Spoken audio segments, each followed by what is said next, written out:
اعوذ باللہ من الشیطان الرجیم بسم اللہ الرحمن الرحیم۔ السلام علیکم ناظرین کرام، تربیت کے ساتھ آپ کا میزبان مبشر موسوی خدمت میں حاضر ہے۔ ناظرین کرام، تربیت کے حوالے سے ہم جس طرح سے مختلف موضوعات پر پروگرام لے کر آگے آپ کی خدمت میں آ رہے ہیں۔ پچھلا ہمارا جو پروگرام تھا وہ تربیت خانوادہ کے حوالے سے تھا، اس کا پہلا پارٹ، کیونکہ بہت سے ہمارے جو ناظرین ہیں مختلف سوالات کیے ہم سے، ہم ان سوالات کو انشاءاللہ مولانا صاحب سے پوچھیں گے کہ کس انداز سے خاندان کی جو تشکیل ہے وہ کیسے خاندان کو تشکیل پایا جا سکتا ہے، اور اس کے بعد کیا کیا چیزیں ہیں جس سے خاندان تشکیل نہیں پا سکتا، کیا چیزیں موانع ہیں جس کی وجہ سے خاندان کو ہم تشکیل نہیں دے سکتے، اور اس کے بعد اس کو بہترین انداز میں مولانا صاحب نے بیان کیا، اور کس طرح سے کہ ہم اپنے جو زوجات ہیں کس طرح سے ان کا انتخاب کریں، کیا معیار ہونا چاہیے، کف سے کیا مراد ہے، اور اس کے بعد بہترین انداز سے ان تمام پر گفتگو کی اور آج بھی اسی سلسلے میں ہمارے ساتھ گفتگو کرنے کے لیے موجود ہیں۔ جیسے کہ میں ہمیشہ بتاتے رہتا ہوں، کسی تعریف کے محتاج نہیں ہے، اور انداز گفتگو بہترین جناب حجت الاسلام والمسلمین ڈاکٹر محمد علی فضل صاحب۔ السلام علیکم۔ وعلیکم السلام ورحمۃ اللہ وبرکاتہ۔ بہت بہت شکریہ آج بھی تشریف لائے، کیونکہ ہمارا جو موضوع خاندان کے حوالے سے ہے۔ تو خاندان جس طرح نے بتایا کہ کس طرح سے خاندان کو ہم نے تشکیل دینا ہے اور کیا کیا چیزیں موانع ہیں، بالکل بہترین انداز میں اس پر روشنی ڈالی۔ اب وہ کیا راز ہیں کہ خاندان کی خوشبختی اس میں شامل ہوئی، نہیں خوشبختی کا راز کیا ہے؟ اعوذ باللہ من الشیطان الرجیم بسم اللہ الرحمن الرحیم وبہ نستعین وہو خیر ناصر و معین۔ ایک اچھا موضوع ہے، ایک اچھا سوال ہے۔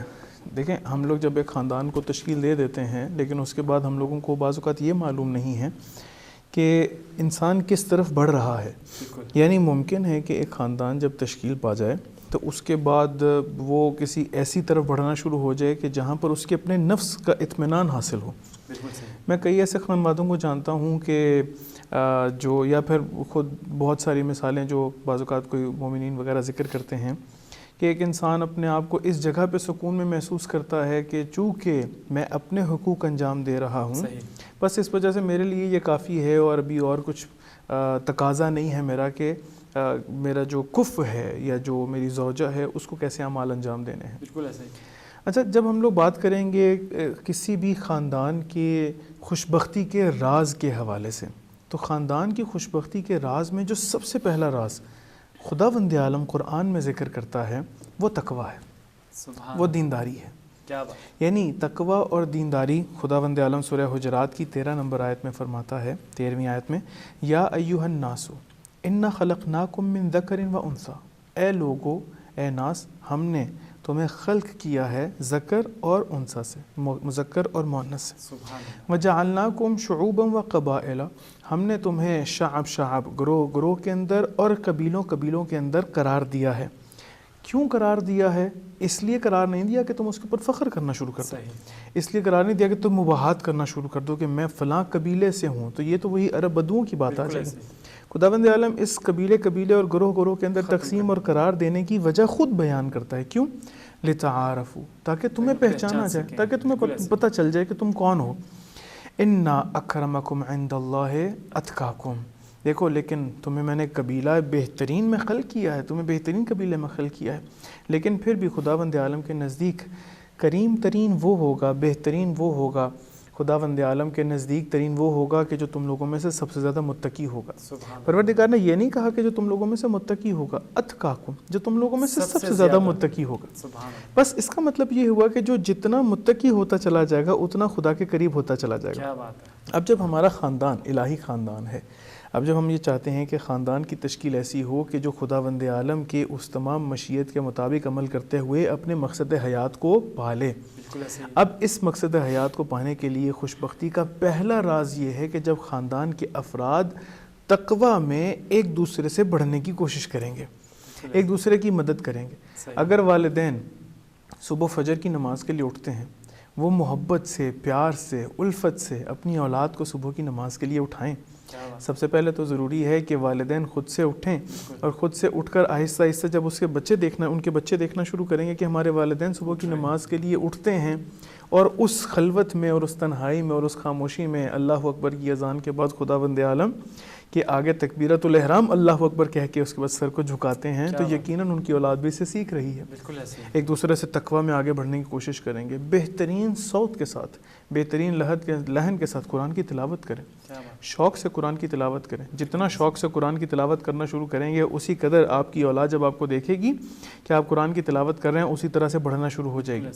اگر زوج اور زوجہ ہیں, شوہر اور بیوی ہیں, تو یقیناً ان میں سے کوئی ایک ہے کہ جو اس کے اندر پہلا قدم رکھ رہا ہے یا رکھ رہی ہیں اور اس کے بعد ایک دوسرے کی مدد کرتے ہوئے خداوند عالم کے قریب ہونے کی طرف بڑھتے چلے جائیں.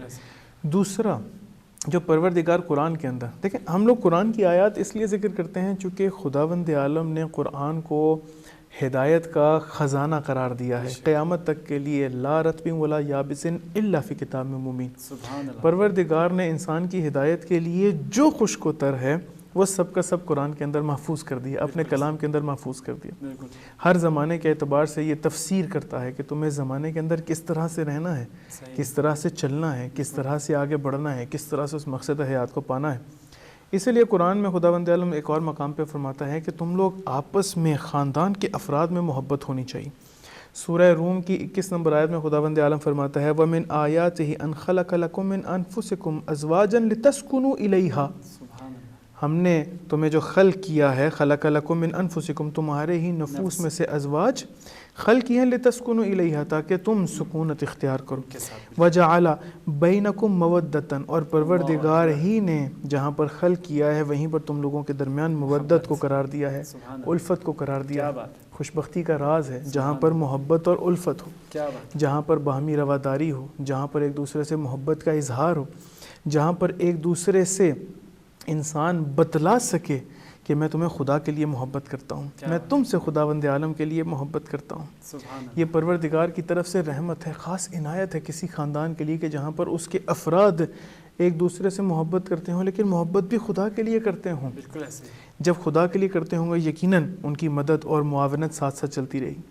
یہاں پر آپ اگر ذکر کرنا چاہیں تو حضرت ایوب علیہ السلام کا ذکر کیا جا سکتا ہے کہ جن کو خداوند عالم نے آزمانا شروع کیا. صبر ایوب معروف ہے, یعنی قرآن کے اندر معروف ایک قصہ کہ جو حضرت ایوب علیہ السلام کے سلسلے میں پروردگار بیان کرتا ہے کہ کس طرح سے خداوند عالم نے الفت پیدا کی اس زوج اور زوجہ کے درمیان. یعنی حضرت ایوب کے پاس بہترین بیوی ہے, بہترین اولاد ہے, بہترین مال ہے, اقتصادی حوالے سے بہترین ہے, لیکن جب یہ تمام امور بہترین چل رہے ہیں اس وقت خداوند عالم نے آزمانا شروع کیا. خداوند عالم نے سب سے پہلے ان سے سارے مال کو لے لیا. جب مال کو لے لیا تو بیوی نے یہ نہیں کہا کہ تم کیا کر رہے ہو, یہ کیا خداوند عالم نے کیوں تم سے لے لیا. کہا صبر کرتے ہیں, خداوند عالم کا شکر ہے کہ سب ابھی تک سلامت ہیں. جب اولاد کو لے لیا تب بھی وہاں پر جا کے کسی نے ایک دوسرے سے شکوہ نہیں کیا ہے. ایوب نبی ہیں, وہ ان کی جو اہلیہ ہیں وہ تو نبی نہیں ہیں. صحیح. اچھا, اب یہاں کس طرح سے حضرت ایوب کے اوپر مرض کو لاحق کیا گیا, یہاں تک کہ جو حضرت ایوب علیہ السلام کسی ایک جگہ کے اوپر کہ اپنے مقام پر سب سے زیادہ بہترین اور برگزیدہ ہیں اور سب انہی طرف رجوع کر رہے ہیں, انہی کو اس علاقے سے نکال دیتے ہیں. اسی علاقے سے نکال کے دور لے گئے. ان کے بدن میں بعض روایات کے مطابق کیڑے پڑ گئے کہ جب وہ کیڑا گرتا تھا تو اٹھا کے اپنے بدن پہ رکھتے تھے کہ جب میرے بدن کو خدا نے تمہاری خوراک بنایا ہے تو کیوں کہاں جا رہے ہو. لیکن اس وقت بھی ان کی زوجہ نے آگے سے شکوہ نہیں کیا ہے.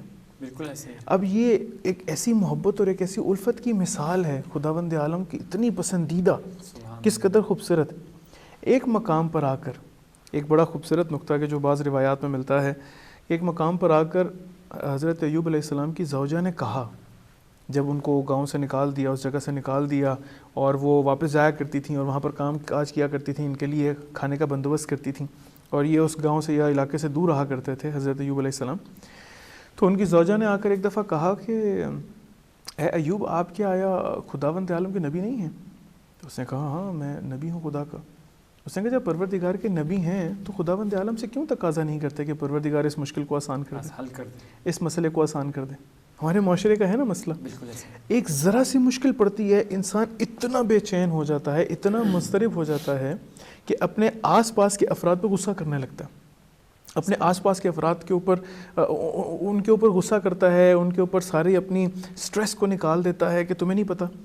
ہمارے بہت سارے ایسے افراد ہوں گے، مومنین بھی اور غیر مومنین بھی، اگر ان کو جاب سے نکال دیا جائے تو سب سے پہلے جو اپنا سٹریس نکالتے ہیں اپنے بچوں پہ نکالنا شروع کرتے ہیں، سٹریس نکالتے ہیں اپنی بیوی پہ نکالنا شروع کرتے ہیں، اپنے گھر پہ نکالنا. گھر والے ڈر رہے ہوتے ہیں کہ بھئی اس سے اس وقت بات نہ کرو، یہ بہت پریشان ہے. صحیح.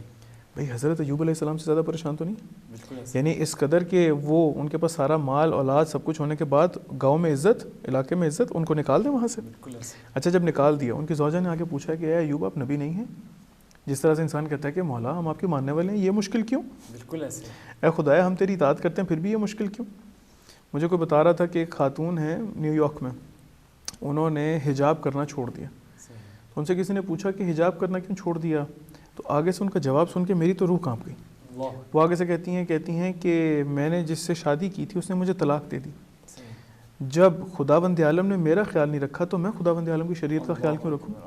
اس نے حجاب اتار دیا. اتنی مشکل پہ حضرت ایوب علیہ السلام کو ان کی زوجہ کے کہتی ہیں کہ آپ نبی ہیں، خداوند عالم سے تقاضا کریے کہ خدا اس مشکل کو ہٹا دے، اس مشکل سے نجات عطا کر دے. حضرت ایوب علیہ السلام نے کہا کہ اچھا بتاؤ ہمیں خدا نے کتنے عرصے تک ناز و نعم میں رکھا تھا، کتنے عرصے تک ہمیں نعمت میں رکھا تھا؟ کہا 70 سال. کیا بات. 70 سال اللہ تعالیٰ حضرت ایوب علیہ السلام کو نعمت میں رکھتا ہے. کہا اچھا اس مشکل کو آئے ہم پر کتنی دیر ہو گئی؟ کہا 7 سال. کہا پہلے اس مشکل کو 70 سال تو ہو لینے دو کہ میں خدا سے تقاضا کروں. یعنی پروردگار نے 70 سال ناز و نعم میں رکھا، اور ابھی صرف 7 سال ہیں کہ جو پروردگار نے یہ مشکل اور ہمیں ہمارے صبر کو آزمانے کے لیے ان تمام ابتلاءات کو ہمارے حوالے کیا. بالکل ایسے ہی. کسی ایک مقام پر انسان یہ نہیں سوچتا، لیکن ہاں عفت ہے، محبت ہے آپس میں دونوں میں، عفت اور پاک دامنی تیسرا اصل، خوشبختی کا راز کہ جہاں پر انسان اپنے خاندان کو جنت بنا سکتا ہے، عفت اور پاک دامنی ہے گھر میں. کیا بات. جب عفت اور پاک دامنی کی بات آئی، اور وہ بھی عفت و پاک دامنی کی بعض روایات میں پڑھا تھا کہ ایسی کوئی بات نہیں تھی.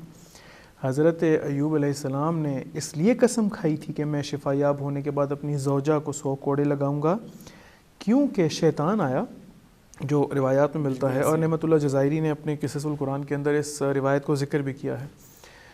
انہوں نے کہا کہ معصوم علیہ السلام فرماتے ہیں کہ شیطان آیا اور آ کر ایک بھیڑ کو دیا اور کہا کہ دیکھو تمہارا شوہر ٹھیک ہو سکتا ہے، شفا ہو سکتی ہے اس کو. تو کہتے ہیں کس طرح سے شفا ہو سکتی ہے؟ کہتے ہیں اگر اس بھیڑ کو بغیر خدا کے نام کے ذبح کر دو اور اللہ اکبر کہے بغیر اس کو ذبح کر کے اس کا گوشت اگر اپنے میاں کو کھلاؤ گی تو تمہارا میاں شفا یاب ہو جائے گا. کہتے ہیں وہ بھیڑ کو لے کر آئیں اور کہا کہ ایوب مجھے کسی نے کہا کہ اگر اس کو آپ بغیر اللہ کے نام کے ذبح کر دیں اور اس گوشت کو کھائیں گے تو آپ کو شفا ہو جائے گی. اچھا آپ کو اب جب شفا ہو جائے گی، ان کا مقصود ایوب کی شفا ہے، لیکن حضرت ایوب علیہ السلام کے نزدیک خداوند عالم کی شریعت ہے. کیا بات. مجھے حرام سے شفا نہیں چاہیے، مجھے خدا سے شفا چاہیے. جانتے ہیں شافی مرضی خدا ہے. جب انسان خداوند عالم کے محضر میں اپنے شافی، اپنے مرض کو لے کر جائے اور کہے تو شافی ہے، تو عطا کرنے والا ہے، تو مجھے شفا عطا کر دے، تو خداوند عالم شفا عطا کرنے والا ہے. آپ یہ دیکھیں وہاں پر حضرت ایوب علیہ السلام نے اس نیت کو کیا اور کہا کہ میں آپ کو 100 کوڑے لگاؤں گا. اس کے بعد وہ جب دوبارہ سے گئی ہیں واپس کام کرنے کے لیے اس شہر میں یا گاؤں میں جو بھی ہے، تو اللہ تعالیٰ نے کہا کہ ایوب اپنے پاؤں کو ہلاؤ. پاؤں کو ہلایا، وہاں سے چشمہ جاری ہوا. کہا اس چشمے سے غسل کرو. جب اس چشمے سے غسل کیا، جہاں جہاں پر وہ بدن پہ پانی پڑتا چلا جاتا تھا وہاں خدا شفا دیتا چلا جاتا تھا. جب وہ خاتون واپس آئی ہیں، یہ قصہ بتانے کا مقصد ہے، یہ خوشبختی کے راز ہیں ہمارے پاس اس میں بہت سارے. جب وہاں سے واپس آئی ہیں تو جب دیکھا کہ ایوب علیہ السلام اپنی بستر پہ نہیں ہیں یا اپنی چارپائی پہ نہیں ہیں، تو دیکھا کہ ایک جوان ہے کہ جو بالکل سالم ہے اور وہاں صحت کے ساتھ کھڑا ہے. تو ایک دم اپنا نقاب کرتی ہیں اور نقاب کر کے وہ شخص پوچھتا ہے کہ کس کو ڈھونڈ رہی ہو؟ کہا میرا شوہر ایوب یہاں تھا. کہتے ہیں میں ہوں. تو ان سے خجالت کرتی ہیں، ان سے شرماتی ہیں، یعنی ان کی توقع میں نہیں ہے کہ حضرت ایوب علیہ السلام دوبارہ سے اس طرح سے تندرست ہو جائیں گے تو خداوند عالم ان کو دوبارہ سے شفا دے دے گا. جب آگے بڑھتے ہیں اور بڑھ کے بتاتے ہیں کہ پروردگار نے مجھے شفا دے دی ہے، اس کے بعد خداوند عالم کو اس خاتون کے اندر اس قدر الفت اور محبت اور اطاعت دکھائی دی، اپنے شوہر کی، اللہ کی اطاعت دکھائی دی. کہا ایوب، قرآن کی آیات ہیں، کہا ایوب دیکھو اس طرح سے 100 کوڑوں کو جمع کرو، ان تنکوں کو جمع کرو اور اس کو آرام سے مانا، دیکھو میری کنیز کو تکلیف نہ ہو۔ واہ سبحان اللہ۔ اب اگر دیکھا جائے خداوند عالم نے اس خاندان کو سب کچھ واپس پلٹایا۔ کیا بات، خداوند عالم نے ان کو اولاد دوبارہ سے دی، شفا دوبارہ سے دی، اقتصاد دوبارہ سے دی، مال دوبارہ سے دیا، ابتلا آزمایا، لیکن پروردگار نے سب کچھ دوبارہ واپس دیا۔ لیکن خوشبختی کس طرح سے ہوئی ہے؟ جہاں پر الفت اور محبت میں باقی رہیں، عفت اور پاک دامنی میں۔ بہت سارے خواتین بعض اوقات سوالات انسان سنتا ہے، بہت سارے سوال کرتی ہیں کہ میرے شوہر کو میرا یہ حجاب پسند نہیں ہے، بالکل ایسے، میرے شوہر کو پسند نہیں ہے کہ میں ایسا حجاب کروں، میرا شوہر چاہتا ہے کہ میں باہر اس کے ساتھ بازار میں چلی جاؤں، میرا شوہر چاہتا ہے کہ میں میک اپ کر کے کسی بازار میں چلی جاؤں۔ ان تمام حوالوں سے عفت اور پاک دامنی کس قدر اہم ہے ایک انسان کے بہترین خانوادے اور خاندان کی تشکیل کے لیے، اس کی خوشبختی کے راز کے لیے کس قدر اہم ہے کہ اگر وہ عفت اور پاک دامنی نہیں ہوگی تو انسان بہت ساری جگہ پہ مشکلات کا شکار ہو جائے گا، بہت سارے فساد کا شکار ہوگا، منکرات کا شکار ہوگا۔ جہاں پر انسان اقتصادی مسائل کو لے کر اس قدر اس کو ایگزیجریٹ کرے گا، اس قدر اس کے اندر اپنے آپ کو مسائل کو بڑھاتا چلا جائے گا کہ خداوند عالم نے مجھ سے یہ ساری زمین لے لی، مجھ سے یہ سارا رزق لے لیا، وہاں پر تشکیل خانوادہ نہیں ہوگا۔ حضرت ایوب علیہ السلام کی بہترین مثال ہے کہ خداوند عالم نے وہ اقتصاد بھی لیا، اولاد بھی لی، صحت بھی لی اور عزت بھی لی، کہیں اگر معاشرے کے اعتبار سے دیکھا جائے تو عزت اس گاؤں سے نکال دی، اس جگہ سے نکال دی، عزت بھی لے لی، لیکن اس کے باوجود جب وہ وہاں پر ثابت قدم رہتے ہیں، پروردگار نے آزمایا اور بہترین خاندان کی بنیاد 1,24,000 انبیاء میں سے 26 انبیاء کے جو کلام پروردگار میں آنے میں کامیاب ہوتے ہیں ان میں سے ایوب علیہ السلام۔ سبحان اللہ۔ اور جب خداوند عالم کسی کے صبر کی مثال دیتا ہے تو ایوب علیہ السلام کی مثال دیتا ہے۔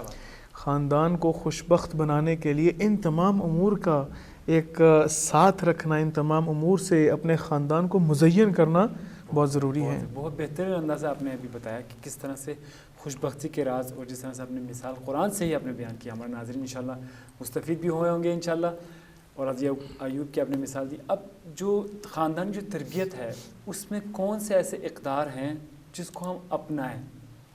ضروری کون سے اقدار ہیں؟ اقدار تو بہت زیادہ ہوں گے لیکن جو ضروری ہیں وہ ہمارے ناظرین کی سماعتوں میں نظر کیجیے۔ دیکھیں ہمارے پاس اس طرح سے وقت نہیں ہے کہ ہم لوگ سارے ان اقدار کو واقعاً بیان بھی کر سکیں، اور جس طرح سے قرآن کے اندر خداوند عالم نے ساری آیات کے ذریعے سے بتلایا ہے کہ ہم لوگ ان سب کو اس وقت محدود کے اندر، چونکہ ہم لوگ زمان اور مکان کی قید میں ہیں، بہرحال یعنی مختصر ہمارے پاس زمان ہے اور اس کے اندر بہرحال جس قدر ممکن ہو سکے، لیکن ہوتا بھی یہی ہے کہ انسان اگر ایک لفظ بھی سن کر اس پر عمل کر لے تو وہی اس کے لیے باعث نجات بن جاتا ہے۔ تو ایک شخص آیا، یمن سے تھے غالباً، رسول خدا کے پاس آیا اور کہا کہ اے رسول خدا مجھے کچھ ایسے تعلیم کریے کہ کبھی میرا کوئی کام رکے نہ، اور مجھے جلدی سے تعلیم کریے کہ مجھے جلدی ہے، مجھے واپس سفر پہ جانا ہے، مجھے یمن کے لیے واپس نکلنا ہے۔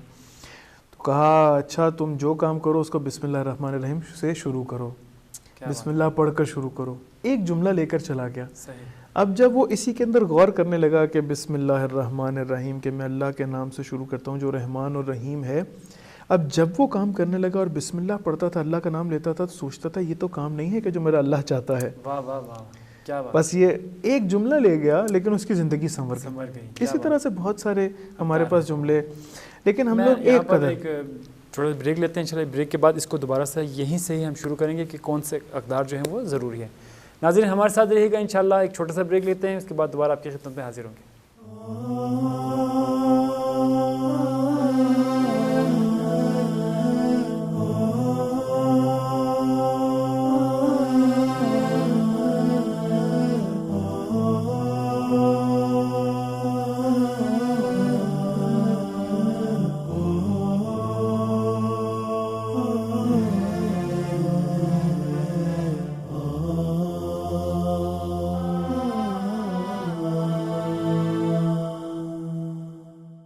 ویلکم بیک ناظرین کرام۔ بہترین انداز سے مولانا صاحب بتا رہے ہیں کہ وہ امور، وہ اقدار جس طرح ہم گفتگو کر رہے تھے، تو آپ ماشاءاللہ سے بتا رہے تھے کہ وہ کون سے اقدار ہیں جو ضروری ہیں تربیت کے لیے۔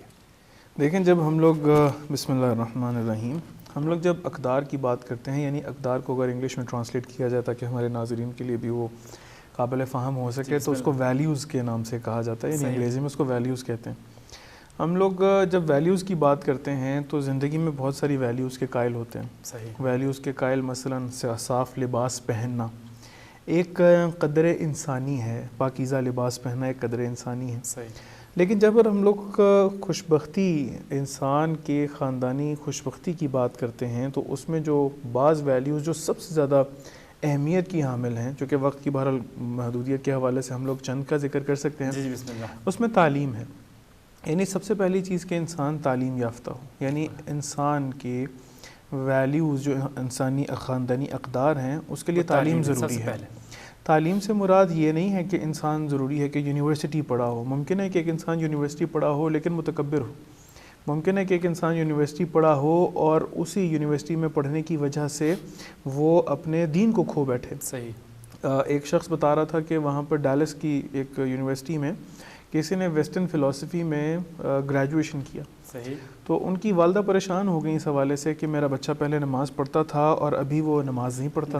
تو میں نے جب اس سے بچے سے سوال کیا کہ تم ابھی نماز کیوں نہیں پڑھتے، تو آگے سے اس نے یہ جواب دیا، اس لڑکے نے اپنی ماں کو یہ جواب دیا کہ جب میرا خدا 70 ماؤں سے زیادہ محبت کرتا ہے تو اگر آپ میری لغزش کو معاف کر دیتی ہیں تو وہ تو یقیناً کر دے گا. اگر میں کوئی غلط کام کرتا ہوں اور آپ مجھے معاف کر دیتی ہیں تو خدا مجھے معاف کر دے گا. میرے خدا کو میری نمازوں کی ضرورت نہیں ہے. اچھا اب یہ دیکھیے کہ یہی تعلیم جس کو اگر معاشرے کے اعتبار سے دیکھا جائے تو اس نے تعلیم حاصل کی ہے ایک بہترین یونیورسٹی سے، سو کالڈ فرسٹ ورلڈ کے اس دنیا کے اندر جی بہت ترقی یافتہ ملک، اور ایک اچھی بڑی یونیورسٹی ڈیلس یونیورسٹی سے اس نے یہ سارے تعلیم حاصل کی. لیکن یہی تعلیم اس کو اعتقادی حوالے سے بے راہ روی کا شکار کر گئی، بالکل ایسے اس کو پریشان کر گئی. ہم نے اس کو کہا کہ اچھا تم مجھے یہ بتاؤ کہ اگر خداوند عالم نے سبھی کو معاف کرنا ہے کہ کیا تم چاہو گے کہ پروردگار شمر کو قیامت والے دن معاف کر دے؟ اللہ اکبر. وہ کہے گا میں کبھی نہیں چاہوں گا. تو بس اس کا مطلب یہ ہے کہ جو تمہارا خالق ہے وہی سب کا خالق ہے. اگر خداوند عالم کو نماز کی ضرورت نہیں ہے، اس نے تمہارے ہی اس مقصد حیات تک پہنچنے کو آسان کرنے کے لیے تم پر چند چیزوں کو واجب کیا، چونکہ پروردگار نے تمہیں خلق کیا اور جانتا ہے کہ تمہیں کس چیز کی ضرورت ہے. خاندانی اقدار کی حفاظت ہے. خاندانی اقدار کے لیے سب سے پہلے ضروری ہے کہ انسان تعلیم حاصل کرے. لیکن تعلیم کس طرح سے حاصل کرے؟ وہ تعلیم کے جو اس کو متواضع بنا دے، وہ تعلیم کے جو اس کو خوش اخلاق بنا دے، وہ تعلیم کے جو اس کو پاکیزہ رہنا سکھا دے، وہ تعلیم کے جو اس کو پاکیزہ کھانا سکھا دے، وہ تعلیم کے جو اس کو حرام سے بچا دے، وہ تعلیم کے جو اس کو حرام کمانے سے بچا لے. ورنہ ایسے بہت سے لوگ ہیں جسے ہمارے معاشرے میں کہا جاتا ہے پڑھا لکھا جاہل جسے کہا جاتا ہے. جی بہت اس طرح بہرحال. لیکن یہ تعلیم کے جو انسان کو ان تمام اقدار سے آشنا کر دے. اور ایک اور قدر کا ذکر کرتے ہیں کہ جو سب سے زیادہ اہم ہے خاندان کے حوالے سے، وہ رازداری ہے. یعنی رازدار ہونا. شوہر بیوی اور بیوی شوہر کے آپس میں رازدار ہیں. یعنی انسان جب زندگی گزار رہا ہے اپنی زندگی میں بہت ساری ممکن ہے کہ لغزشیں کر دے، معصوم نہیں ہیں، بہت ساری خطا، بہت ساری مسٹیکس اس سے انجام ہو جائیں. لیکن اس کا یہ مطلب نہیں ہے کہ اس کی اس لغزش کو، اس کی اس خطا کو کہ جس پہ وہ نادم بھی ہے، جس کو خداوند عالم نے محفوظ رکھا ہے، اس کو اسی کے گھر کی رازداری سے ہٹا کر پورے معاشرے کے سامنے اس کو آشکار کر دیا جائے، اس کو پورے معاشرے کے سامنے رسوا کر دیا جائے. بالکل. جب پروردگار انسان کے بہت سارے عیوب کے اوپر پردہ پوشی کرتا ہے، ستار العیوب ہے، جبکہ وہ ہر شے کے اوپر شاہد ہے. خداوند عالم شہید ہے، ہر شے کو دیکھ رہا ہے، اور قیامت والے دن اس کے نامہ اعمال جب اس کے ہاتھ میں دکھائے گا تو وہ سب کچھ بولنا شروع کریں گے کہ تم یہ سب کچھ کرتے رہیں. انسان سب سے پہلے اگر اپنے ہی بدن اور اپنے ہی اس لباس کے نیچے جھانک کر دیکھے کہ وہ کتنا خطا کار ہے، اس نے کتنی مشکلات، اس نے کتنی لغزشیں انجام دی ہیں، کتنی مشکلات کو ایجاد کیا، کس طرح سے ممکن ہے کہ وہ کسی دوسرے کی لغزش اور دوسرے کی خطا کو اس قدر بڑھا چڑھا کے پوری دنیا کے سامنے بیان کرے، معاشرے کے سامنے بیان کرے. خاندانی اقدار کے لیے سب سے زیادہ اہم تعلیم کے بعد وہ رازداری ہے کہ کس طرح سے انسان رازدار رہ سکتا ہے. خداوند عالم سورہ بقرہ کی 187 نمبر آیت میں بھی جب ذکر کرتا ہے خواتین اور مردوں کا، جب وہ زوج اور زوجہ میں تبدیل ہوتے ہیں، یعنی جب وہ نکاح کے بندھن میں آتے ہیں، پروردگار فرماتا ہے ہن لباس لکم وانتم لباس لہن. وہ خواتین جو ہیں وہ تم لوگوں کے لیے لباس ہیں اور تم جو ہے وہ ان تمام کے لیے لباس ہو. لباس انسان کے بدن کو پوشیدہ کرتا ہے، چھپا رہا ہوتا ہے. انسان جب لباس پہنتا ہے اس کا بدن چھپ جاتا ہے. اس بدن کے چھپنے سے مراد اور خداوند عالم کا لباس سے تعبیر کرنے سے مراد یہ ٹھہری صحیح کہ جو تمہارے میں خطائیں ہیں ان کی وجہ سے چھپ جائیں، صحیح جب وہ چھپ جائیں ان کے لیے مرہم بن جائے کہ آہستہ آہستہ وہ ٹھیک ہونا شروع ہو جائیں۔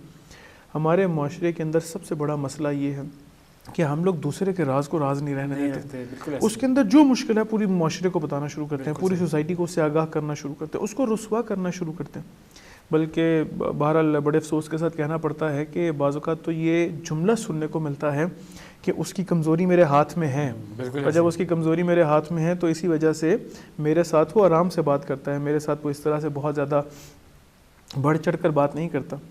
خداوند عالم چاہتا ہے کہ ایک دوسرے کے لباس بن جاؤ، سبحان جب لباس بن جاؤ ایک دوسرے کو چھپا لو، ایک کیا دوسرے کو سنبھال لو، ایک دوسرے کی لغزشوں کو معاف کر دو۔ بہرحال یہ خاندانی بعض اقدار ہیں، عفو درگزر ہے کہ انسان اگر دیکھتا ہے کہ کسی سے لغزش ہو گئی ہے تو یہ ایک ویلیو، ایک ایسا پرنسپل ہے کہ جو انسان کے خاندان کو بہتر سے بہترین کی طرف لے جاتا سبحان اللہ، ہے، کہ جہاں پر انسان معاف کرنا شروع کر دیتا ہے، جہاں پر انسان عفو درگزر سے کام لیتا ہے۔ عجیب بات یہ ہے کہ جب پروردگار سورہ بقرہ کے شروع میں فرماتا ہے الذین یؤمنون بالغیب ھدی للمتقین، یہ کتاب لا ریب کتاب، یہ ہدایت ہے متقین کے لیے۔ جب متقین کی صفات کو آگے بیان کرنا شروع کرتا ہے تو کہتا ہے الذین یؤمنون بالغیب، غیب و یقیمون الصلاۃ، جو کہ غیب کے اوپر ایمان لے کر آئے، ویقیمون الصلاۃ ومما رزقناہم ینفقون، اور جو ہم نے ان کو رزق دیا ہے اس کو وہ انفاق کرتے ہیں۔ سبحان اللہ، سبحان اللہ، قرآن ہی میں رسول خدا سے کسی نے پوچھا کہ یسألونک ماذا ینفقون، اے رسول یہ آپ سے پوچھتے ہیں کہ کس چیز کا انفاق کریں، کیا چیز عطا کریں۔ مما رزقناہم ینفقون سے بیان یہ کیا جاتا ہے کہ خدا نے جو تمہیں رزق دیا ہے اس کا انفاق کرو۔ کیا انفاق کرو؟ تمہیں خدا نے صحت دی ہے، انفاق کرو۔ خدا نے تمہیں سمجھ بوجھ دی ہے، انفاق کرو۔ خدا نے تمہیں پیسہ دیا ہے، انفاق کرو۔ خدا نے تمہیں صلاحیت دی ہے، انفاق کرو۔ سبحان اللہ، لیکن جب پروردگار بیان کرتا ہے سورہ بقرہ کی 219 نمبر آیت میں کہ اے رسول یہ آپ سے پوچھتے ہیں یسألونک ماذا ینفقون، آپ سے سوال کرتے ہیں کہ کس چیز کا انفاق کریں۔ اللہ تعالیٰ کہتا ہے اپنے حبیب سے قل، اے حبیب آپ کہہ دیجئے العفو، لوگوں کو معاف کرنا شروع کر دو، کیا لوگوں کی لغزشوں سے پردہ پوشی کرنا شروع کر دو۔ سبحان اللہ، اگر تم ان کی لغزشوں سے پردہ پوشی کرو گے، ان کو معاف کر دو گے، یہ سب سے بڑا انفاق یہی ہوگا۔ سبحان اللہ، تم نے اس کو رسوائی سے بچا لیا، بالکل، تم نے اس کو معاشرے کی مصیبتوں سے بچا لیا، تم نے اس کو مشکلات سے بچا لیا، تم نے اس کو بہت سارے مسائل سے بچا لیا۔ سبحان اللہ، قل العفو، کیا عفو درگزر، یہ ایک سبحان ایسی قدر ہے، ایک ایسی ویلیو ہے کہ اگر ہمارے خاندان میں رائج ہو جائے تو بہت سارے کام آسان ہو جائیں۔ بالکل، ہم معاشرے میں دیکھتے ہیں کہ ایک خاندان ایسا ہے کہ جس کے اندر ایک ساس اپنی بہو کو صرف اس بات پر تان و تشنیع کر رہی ہوتی ہے کہ تم نے کھانے میں نمک زیادہ ڈال دیا، بالکل ایسے ہی، تم نے بے ذائقہ کھانا بنا دیا، تم نے صحیح، وہاں کی صفائی نہیں کی ہے۔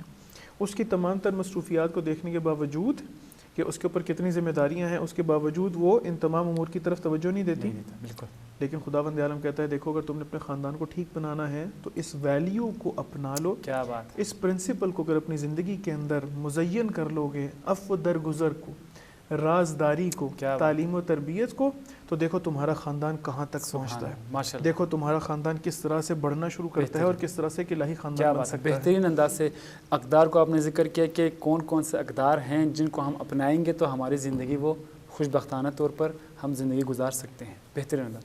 اب کیونکہ جب لوگوں نے اقدار کو تو اپنا لیا، اب وہ کون سی چیزیں ہیں خاندان کو پریشانی سے بچانے کے لیے، وہ کون سے امور ہیں جن پر تربیت کرنا ضروری ہے؟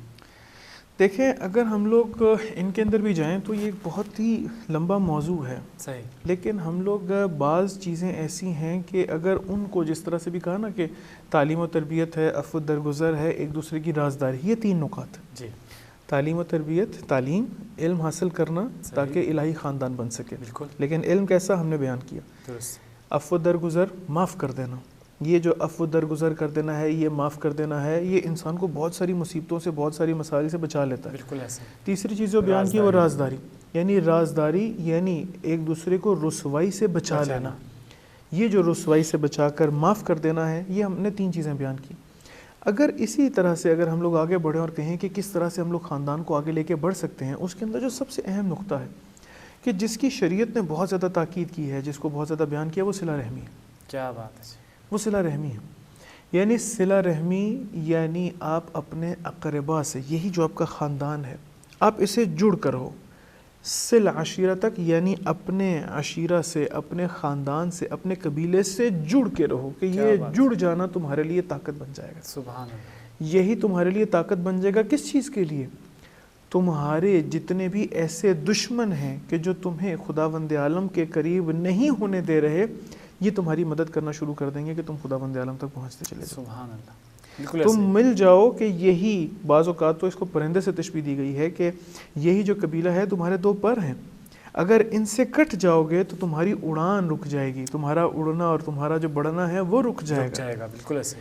صلہ رحمی ایک ایسی چیز ہے کہ جس کے بارے میں بہت زیادہ تاکید ہم لوگوں کو اپنے روایات میں خداوند عالم کی شریعت میں ملتی ہے. صحیح. ہم لوگوں کے اگر اقربا کے اندر کوئی مریض ہے، اگر اس کی تیمارداری کے لیے جا رہے ہیں تو اس کی تیمارداری اس وجہ سے کریں کیونکہ خداوند عالم نے حکم دیا ہے. بالکل. نہ یہ کہ اس سے ہم لوگوں کو کوئی فائدہ ہونے والا ہے. صحیح. اگر کوئی فقیر ہے تو اس کی مدد اس طرح سے کریں کہ یہ نہ ہو کہ ہمیں سے مستقبل میں کوئی فائدہ ہونے والا ہے. اس وجہ سے چونکہ خداوند عالم نے حکم دیا ہے کہ اپنے خاندان کا خیال رکھو. بے شک. اگر کوئی بھوکا ہے، اگر کوئی کسی کے پاس غذا موجود نہیں ہے، اس کی مدد کرنا. اگر کوئی پریشان ہے اس کو بہترین جا کے مشورہ دینا. صحیح. اگر کوئی اقتصادی مسئلے میں ہے اس کی اقتصادی مشکل کو حل کرنا. بالکل ایسے. اگر کوئی نفسیاتی مشکل میں ہے اس کی نفسیاتی مشکل کو حل کرنا. یہ تمام امور ایسے ہیں کہ جو انسان اسی صلہ رحمی کے ذیل میں انجام دیتا ہے کہ جس کے نتیجے میں اس کا خاندان مضبوط سے مضبوط تر ہوتا چلا جاتا ہے. بالکل. بس اگر یہ انسان اس صلہ رحمی کو اپنا لے کہ جس کو خداوند عالم حکم دیتا ہے، کہ جس کے بارے میں کہتا ہے کہ یہ تمہیں کرنا ہے، معصومین علیہ السلام تاکید فرماتے ہیں کہ ایک روایت رسول اکرم صلی اللہ علیہ وآلہ وسلم سے موجود ہے کہ جو وسائل الشیعہ میں شیخ عاملی نے ذکر کیا ہے کہ جو بھی اپنے جان اور مال سے صلہ رحمی کرے گا اللہ تعالیٰ اس سے 100 شہیدوں کے برابر اجر عطا فرمائے گا. اللہ اکبر. اللہ اکبر. یعنی یہ نہیں کہا کہ صرف مال دے دو، کہا جو بھی جان اور مال کے ذریعے سے صلہ رحمی کرے گا خداوند عالم اس کو کیا اجر عطا کر رہا ہے؟ 100 شہیدوں کا اجر عطا کر رہا ہے. کس قدر اہم ہے. اور اس کی وجہ بھی اگر انسان یہاں پر اگر سوچے اور اس کو بیان کرنا چاہے کہ اس قدر خداوند عالم کے رسول نے کیوں اس کی اہمیت بیان کر دی. صحیح. 100 شہید یعنی شہید وہ کہ جس کو رسول شہید کہہ رہے ہیں. ایسا نہیں ہے جو خود کہہ رہا ہے کہ بھئی ہمارا فلاں شہید ہے، نہیں ایسا نہیں. رسول خدا کہہ رہے ہیں کہ 100 شہیدوں کے برابر اجر عطا کیا. کیوں؟ چونکہ شہید نے جو کام کیا وہ کام کر کے اس دنیا سے رخصت ہو گیا. خداوند عالم نے اس کے کام کو زندہ رکھا، اس کے مشن کو زندہ رکھا، اس کے مکتب کو زندہ رکھا. وہی مکتب الہی ہے جس کی وجہ سے وہ شہید ہوا نا، اس میں شک کوئی. اسی کے اوپر تو وہ شہادت دے رہا ہے جس کی وجہ سے اس کو شہید کہا گیا. بالکل ایسے. لیکن جو زندہ ہے ابھی اس کے اوپر ساری تکلیف باقی ہے، ساری ابتلاءات باقی ہیں، ساری آزمائشیں باقی ہیں، سارے حقوق و فرائض اور یہ تمام امور باقی ہیں. جب ان کی انجام دہی میں اس کی مدد کرنے کے لیے انسان آگے بڑھ کر اپنا جان اور مال خرچ کرتا ہے، خدا کہتا ہے کہ خدا کے رسول کہتے ہیں کہ خداوند عالم اس کو 100 شہیدوں سے زیادہ اجر عطا کرے گا. اللہ اکبر. اللہ اکبر. کس قدر اہمیت ہے صلہ رحمی کی. اگر میں صلہ رحمی نہیں کرتا تو وہ تمام امور کہ جو ایک انسان چاہتا ہے کہ اس کو انجام دیے جائے کہ جو خداوند عالم کی مشیت بھی ہے وہ رکتے چلے جائیں گے. معنوی مدد خداوند عالم معصوم فرماتے ہیں اصول کافی میں اس روایت کو ذکر کیا شیخ کلینی نے کہ سلو ارحامکم ولو بالتسلیم. اللہ اکبر. اپنے ارحام اور اپنے جو اقربا ہیں، اپنا خاندان، اس کے ساتھ وصل رہو، بے شک صرف سلام کی حد تک. کیا بات ہے. بے شک سلام کی حد تک ہی کیوں نہ رہو. تمہارے پاس مال نہیں ہے، مشکل نہیں، تمہارے پاس اس طرح کی جان نہیں ہے کہ جو تم کسی کی جا کر مدد کر سکو. بالکل ایسے. لیکن بے شک سلام کے ذریعے سے ان کے ساتھ آپس میں. اب وہ جو ناظرین دیکھ رہے ہیں، وہ جو تمام احباب دیکھ رہے ہیں اس حوالے سے کہ جو بہت عرصہ ہو گیا اپنے بھائی سے جنہوں نے گفتگو نہیں کی ہے، اپنی بہن سے جنہوں نے بات نہیں کی ہے، جو ناراض ہیں، جو ان خاندانی مشکلات کا شکار ہیں، ان کو چاہیے ہے کہ وہ عفو درگزر سے کام لیں، اپنے خاندان کے اندر اس راز کو پوشیدہ رکھیں اسی معرفت کے مطابق کہ جو ہم لوگوں کو مکتب عاشورہ سے ملتی ہے.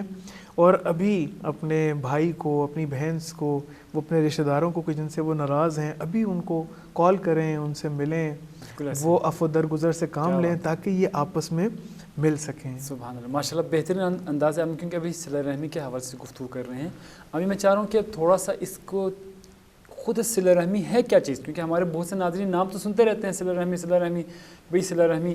اب چاہ رہا ہوں کہ تھوڑا سا ایک ایسے مثال سے پیش کریں کہ ہمارے جو ناظرین ہیں وہ بالکل سمجھ سکیں کہ اچھا مطلب یہ ہے. کیونکہ ہم نے ابھی مثال بیان کی کہ مثلا ابھی آپ نے کہا کہ کوئی اگر ہم سے ناراض ہے، بھائی بہن والدہ جو بھی، ان کو کال کریں، یہی صلہ رحمی ہے یا مثلا کوئی چیز لے کے جانا صلہ رحمی ہے؟ دیکھیں جس طرح سے بھی ہم لوگوں نے معصوم علیہ السلام کی روایت کو بیان کیا اصول کافی میں سے کہ جو شیخ کلینی نے ذکر کی ہے کہ ولو بالتسلیم. بالکل دیکھیں ہم لوگوں کے اوپر خداوند عالم نے بہت ساری ذمہ داریاں رکھی ہیں. بالکل اس میں چونکہ نعمت عطا کی ہے خدا نے، اس نعمت کا صحیح طریقے سے استفادہ کرنا ہے. درست. بعض روایات میں دیکھ رہا تھا کہ آپ کے ہڈی کے ہر جوڑ کے حوالے سے آپ اگر صدقہ دیں تو خداوند عالم اس کو محفوظ رکھتا ہے، اللہ اس کو بلیات سے محفوظ رکھتا ہے. اللہ. تو کہا کہ مولا ہمیں تو معلوم ہی نہیں کہ ہڈی کے جوڑ کتنے ہیں.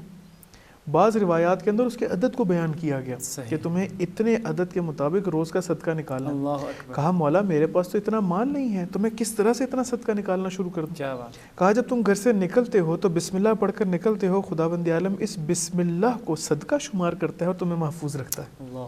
تم جب باہر نکلتے ہو مومن کی طرف دیکھتے ہو اور مسکراتے ہو، خداوند عالم اس مسکراہٹ کو ایک صدقہ شمار کرتا ہے. جب تم مومن کو دیکھ کے سلام کرتے ہو، خداوند عالم اس کو، جب وہ تمہیں جواب دیتا ہے وہ کہتا ہے وعلیکم السلام، آپ پر بھی سلامتی ہو. اللہ اکبر. جب وہ آپ کو یہ دعا دیتا ہے، خداوند عالم تمہارے بدن کو محفوظ کر لیتا ہے. اس لیے ضروری نہیں ہے کہ انسان تحفہ لے کر جائے. ممکن ہے کہ انسان یہ سوچے کہ نہیں یہ تو میرے پر ایک اور خرچ کا اضافہ ہو گیا. خرچ کا اضافہ نہیں ہے، لیکن ہے کیا کہ جہاں پر انسان اپنے اقربا سے وصل رہتا ہے. صلہ رحمی یعنی وصل رہنا، یعنی جڑے رہنا. یعنی جڑے رہنا سے کیا مراد؟ ان کی غمی خوشی کے اندر شریک رہنا، ان کے حال احوال کے بارے میں پوچھتے رہنا، ان کے بارے میں پوچھتے رہنا، ان کو کوئی مشکل نہ ہو. دیکھیں ہر ایک انسان کو پیسے نہیں چاہیے، بالکل ایسے ہی. ہر ایک انسان کو مشورہ نہیں چاہیے. درست. کسی انسان کو صرف ایک ایسا انسان چاہیے ہے کہ جس سے وہ اپنے دل کی بات کر سکے. کیا بات. جس سے اپنے دل کا بوجھ ہلکا کر سکے، جس سے اپنی مشکل کو صرف بتلا سکے.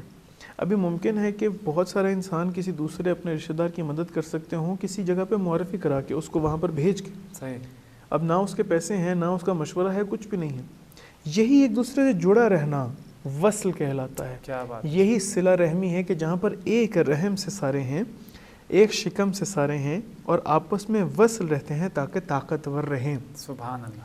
لیکن ایک عجیب خوبصورت روایت آپ کی خدمت میں، اپنے ناظرین کی خدمت میں یہاں پیش کرنا چاہوں گا کہ رسول خدا ختم مرتبت محمد مصطفیٰ صلی اللہ علیہ وآلہ وسلم نے فرمایا کہ انا و علی ابوا هذه الامہ. سبحان اللہ. میں اور علی جو ہیں وہ اس امت کے باپ ہیں، بابا ہیں. سبحان اللہ. اگر دیکھا جائے تو تمام مومنین، جب تمام مومنین کے بابا رسول خدا اور امیر المومنین علیہ الصلوۃ والسلام ہیں، اس لیے اس کائنات میں بسنے والے تمام شیعان حیدر کرار وہ سارے کے سارے آپس میں ایک ہی ہیں. کیا بات. جب ایک بدن کے کسی حصے میں درد ہو تو دوسرے حصے میں بھی درد ہوگی. بالکل ایسے ہی. ہم اس طرح سے آپس میں جڑے ہیں. یعنی صرف میں اپنے اقربا کا خیال نہ رکھوں بلکہ یہ سارا ایک خاندان ہے، ایک ایسا خاندان تشیع کا کہ جو زمانے کے امام کا انتظار کر رہا ہے. ایک ایسا خاندان تشیع کا کہ جو عدل و انصاف کی حکومت کے بپا ہونے کا انتظار کر رہا ہے. ایک ایسا خاندان تشیع کا کہ جو عزاداری سید الشہداء میں غمگین ہے. ایک ایسا خاندان تشیع کا کہ جو 13 رجب کو خوشحال ہے. ایک ایسا خاندان تشیع کا شیعان حیدر کرار کو جو 15 شعبان کو خوشحال ہے. ایک ایسا خاندان تشیع کا کہ جو عاشورہ والے دن سب غمگین ہیں، جو 25 محرم کو غمگین ہیں، جو ان تمام امور کے اوپر خوشی. اور یہ ایک خاندان ہے. اسی لیے پوری کائنات میں جب آپ 13 رجب کو دیکھتے ہیں تو جہاں جہاں پر شیعہ ہیں وہاں وہاں خوشی ہے. عاشورہ پہ جہاں دیکھتے ہیں جہاں جہاں پر شیعہ ہیں وہاں وہاں پر غمگین ہے نا، عاشورہ ہے. اب یہ دیکھیے آپ کہ جب یہ اس طرح ہے تو یہ ایک خاندان ہے. ایک دوسرے کا خیال رکھنا، ایک دوسرے سے محبت کرنا، کہ یہی صلہ رحمی سبب بنتی ہے انسان کے طول عمر کی. کیا بات ہے. یہی صلہ رحمی سبب بنتی ہے انسان کی زندگی میں سکون کی. یہ آثار یہی صلہ رحمی انسان کے لیے اس کے رزق میں برکت کا باعث بنتی ہے. یہی حسن خلق کا باعث بنتی ہے. یہی اعمال کی پاکیزگی کا باعث بنتی ہے. یہی دفع بلا کا باعث بنتی ہے. یہی انسان کی زندگی کے اندر اطمینان کا باعث بنتی ہے. ضروری ہے کہ انسان اپنے خاندان کو الہی خاندان کیا بات، اس دنیا میں اپنے گھر کو جنت بنانے کے لیے سبحان اللہ، ان تمام اقدار، ان تمام ویلیوز، ان تمام پرنسپلز کی طرف متوجہ رہے بہت شکریہ، تاکہ آگے بڑھ کر خداوند عالم کے قریب ہو سکے۔ واقعاً بہترین انداز سے بیان کرو اور اتنی زبردست مطالب بیان کر رہے ہیں کہ ہمارے سامعین اور ناظرین جو ہے مستفید ہو رہے ہوں گے انشاءاللہ، لیکن کیونکہ ہمارے پاس وقت کے دامن میں زیادہ گنجائش نہیں ہوتی، اس وجہ سے ہم اپنی گفتگو یہاں پر ختم کر رہے ہیں انشاءاللہ۔ بہت بہت شکریہ انشاءاللہ۔ تو ناظرین کرام، امید کرتے ہیں آپ نے ہمارا یہ پروگرام بھی پسند کیا ہوگا، اور یہ تو تربیت کا جو پروگرام جو ہم لے کے آپ کی خدمت میں آ رہے ہیں، یہ تسلسل باقی ہے انشاءاللہ، کیونکہ ابھی ہم نے جس طرح سے پہلے بتایا نفس کے حوالے سے گفتگو کی، مکمل اس حوالے سے ہم نے گفتگو کی، اس کے بعد خاندان کے اوپر آج ہم نے گفتگو کی، انشاءاللہ یہ سلسلہ جاری ہے اور معاشرے کے اوپر بھی ہم گفتگو کریں گے، اور ان تمام کو ہم جمع کر کے بتائیں گے کہ تربیت کس طرح سے کی جاتی ہے اور کیسے کی جاتی ہے۔ امید کرتے ہیں آپ نے ہمارا یہ پروگرام بھی پسند کیا ہے، انشاءاللہ دوبارہ آپ کی خدمت میں حاضر ہوں گے، اس وقت تک کے لیے اپنے میزبان کو اجازت دیجیے گا۔ السلام علیکم ورحمۃ اللہ وبرکاتہ۔